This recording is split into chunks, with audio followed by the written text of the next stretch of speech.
Your Excellency, there is a strong feeling among Ugandans, especially peasants, that you have abandoned them to the economic shaft. For instance, Ugandan businessmen and women are paying the displaced from premises owned by Indians. They are paying each other rent in dollars. They don't get any portion from government. These are women who have been earning the money in the markets. The markets have been taken over by the economic shafts, the capitalists, through tendering. They don't hear anything from you who in 1986 said that you were the president of the whole.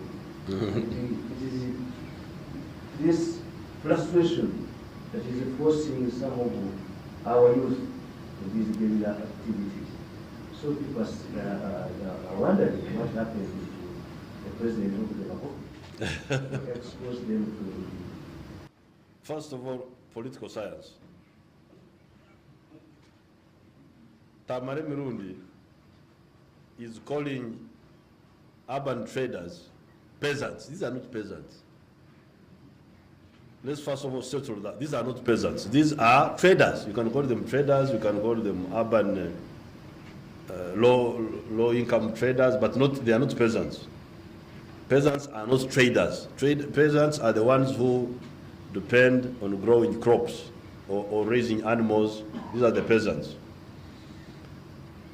That's number one.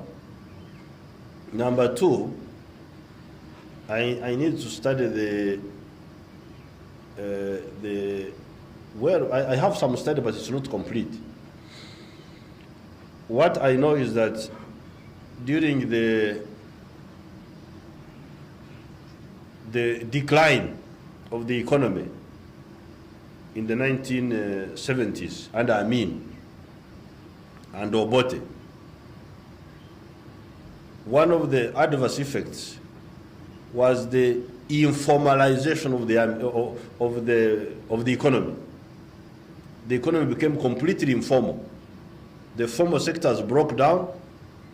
They were replaced by the informal sectors. You know, the cutway fabrications, you know, this, because the imports were not there.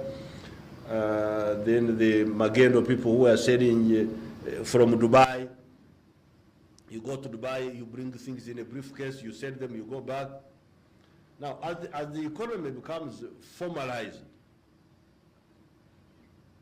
I wouldn't be surprised if such people are being squeezed out of the economy. But this is good for the economy. It's not bad for the economy. Not necessarily bad, unless you show me how bad it is. And maybe I will invite you and we'll talk about it. For instance, if a big importer, instead of bringing things in a briefcase from Dubai, if he imports a whole ship, things will be much cheaper. He will be able to sell more cheaply than this one who is going to Dubai, you know, bring things in a briefcase and then go back. You must understand that. This is not bad for the economy. Because this fellow will import a whole container.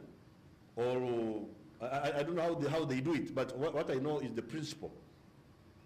Importing in small quantities as opposed to importing on a big scale. Now, you think that is bad for the economy? You'll have to come and show me how bad it is. Then you come to the rents. The rents, because what you are talking about is a very dangerous principle. You seem to say that the government should intervene and put rent control.